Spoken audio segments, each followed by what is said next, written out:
Welcome to Sweet Life Beat Life. We hope this video helps. In this video, I will explain how to play Subway Surfers on a keypad phone. It is important to understand that the original game is designed for touchscreen devices, making direct play on a keypad phone quite challenging. We will explore how you might find games with a similar feel, or what options exist for enjoying endless runner-style games using your phone's physical buttons. Our goal is to help you discover an easy method for this type of entertainment. Keypad phones, by their very nature, do not possess the touchscreen functionality crucial for the swiping and tapping actions in Subway Surfers. These devices typically have much less processing power and memory compared to modern smartphones.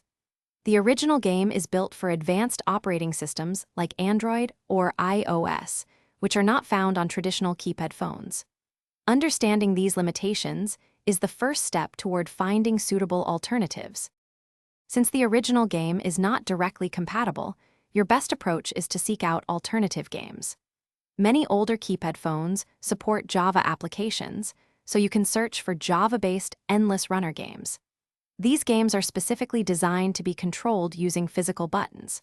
While full emulation of Subway Surfers is unlikely, you might find games that offer a very similar and enjoyable experience tailored for your device. When looking for and installing games, first confirm that your keypad phone supports Java applications, as many older games are built on this platform. It is crucial to download games only from trusted and reputable sources to protect your device from potential malware or unwanted software.